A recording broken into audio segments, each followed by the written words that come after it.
Ever wondered how India's first emperor came to be? Who was Chandragupta Maurya before he became the ruler of the first pan-Indian empire? Let's take a step back into the 4th century BCE, into a time when India was a mosaic of kingdoms and republics, each vying for power and dominance.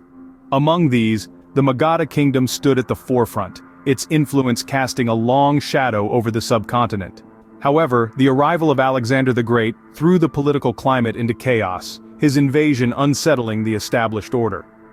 In this turbulent backdrop, Chandragupta Maurya was born. The details of his birth and early life are shrouded in mystery, a puzzle that historians are still trying to piece together. What we do know is that Chandragupta was not born a prince or a noble. His origins were humble, perhaps even obscure, but his ambitions were anything but. Fueled by a burning desire to rise above his station, Chandragupta sought ways to attain power.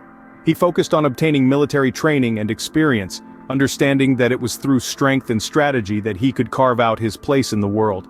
It is even said that he may have encountered Alexander the Great himself, an experience that, while disastrous at the time, likely shaped his understanding of power and conquest.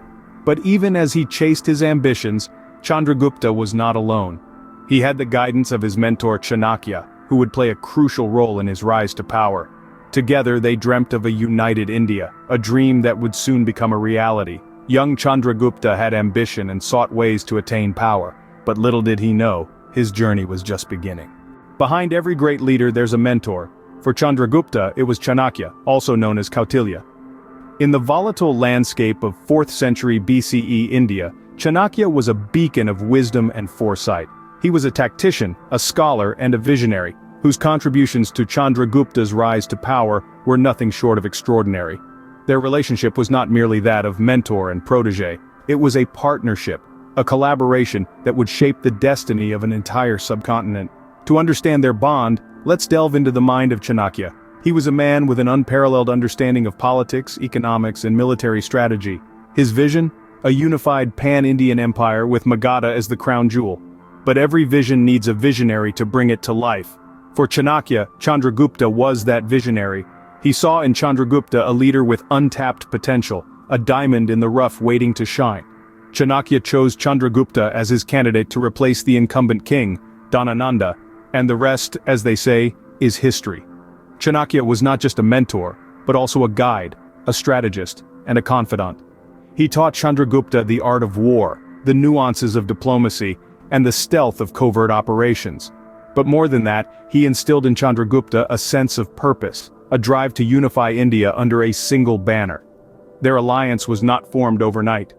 It was a bond forged over time, strengthened by shared experiences, and tested by adversity.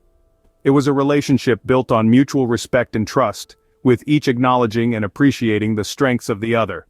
The details of their first meeting remain shrouded in mystery. Some say it was a chance encounter, others believe it was destiny. Regardless of how it happened, one thing is clear. That meeting was a turning point in history, a meeting that set the stage for the creation of the first pan-Indian empire. While the details of their first meeting remain unclear, one thing is certain: Chanakya saw potential in Chandragupta and groomed him to be a king. With Chanakya's guidance, Chandragupta was ready to seize the throne. But how did he do it? The stage was set. The kingdom of Magadha, the most powerful among the divided lands of 4th century BCE India, was ripe for a takeover. Its king, Dhanananda, had become increasingly unpopular, and the political chaos resulting from Alexander the Great's invasion had weakened his hold on power. This was the opportunity that Chandragupta, with Kautilya's counsel, was waiting for. Chandragupta was not a stranger to military strategy and warfare. He had focused on acquiring military training and experience, possibly even serving in Alexander's army. This was a young man who had seen the world beyond his homeland, who had witnessed the might of a well-organized army, and who had learned valuable lessons from the world's greatest conqueror of his time. So, with a clear strategy in mind and an army at his command, Chandragupta set out to seize the throne.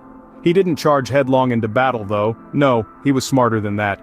He knew the value of alliances, of diplomacy, and of covert operations, all skills he had honed under Kautilya's tutelage. He began by forming alliances with smaller kingdoms, offering them protection under his rule. He used diplomacy to win over the people, gaining their support by promising a just and fair rule. and when it was time for battle, he employed covert operations to destabilize Dhanananda's rule further. The final face-off between Chandragupta and Dhanananda was a battle of epic proportions. The young upstart, armed with ambition and guided by wisdom, versus the seasoned king, clinging onto power. In the end, Chandragupta's strategic planning, his ability to rally people to his cause, and his unyielding ambition won the day.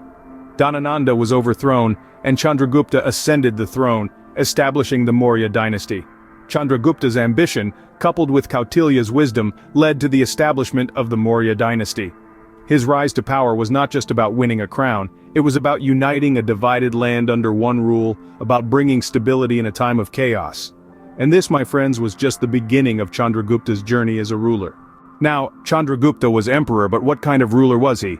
Picture a young man just stepping into the shoes of an emperor, faced with the monumental task of ruling a vast and diverse empire. But Chandragupta was not just any young man. His reign ushered in an era of prosperity, unity, and growth that India had never seen before. Chandragupta's administrative prowess was truly remarkable. He divided his empire into provinces, each governed by a royal prince, ensuring efficient administration and keeping the reins of power firmly within the family. The provinces were further divided into districts, and each district was helmed by local officials. This hierarchical structure of administration showcased Chandragupta's keen understanding of governance and his ability to delegate authority while maintaining control. Under Chandragupta's rule, the Maurya Empire flourished.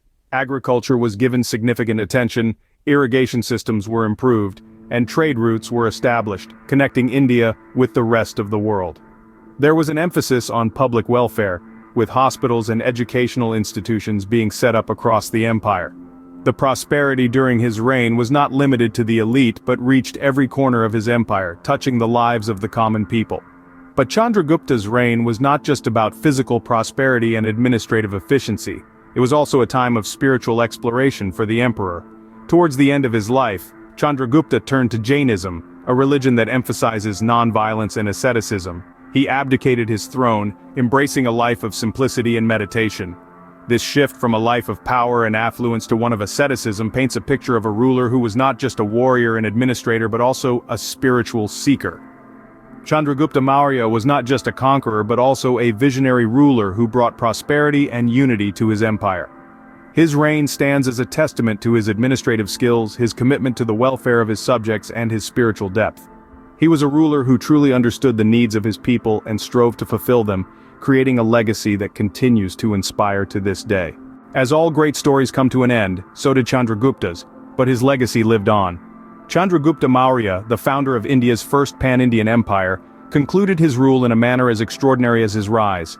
Having constructed an empire, he chose to abdicate the throne, embracing a life of peace and austerity as a Jain monk. His final years were spent far from the grandeur of his court, in the company of monks on the hills of Shravanabelagola, where he is believed to have fasted unto death, a practice known as salakana. Yet the empire he built did not crumble. It thrived, prospered, and continued to grow under the rule of his son, Bindusara, and later his grandson, Ashoka, who would go on to become one of history's most renowned rulers. These successors, following the path carved by Chandragupta, ensured the Maurya dynasty's influence and power for over a century. Chandragupta's reign set a precedent, a blueprint for future empires. His establishment of a centralized administration, the implementation of an intricate system of taxation, and his focus on infrastructure and public works were concepts that were carried forward, shaping the political landscape of India. Moreover, his commitment to peace and non-violence in his later life made a profound impression on his grandson, Ashoka. It was this influence that led Ashoka to embrace Buddhism and propagate its teachings far and wide, which had a significant impact on the cultural and religious landscape of Asia. Chandragupta's life story, from his ambitious rise to power to his peaceful withdrawal from worldly affairs, is a testament to his complex and multifaceted personality.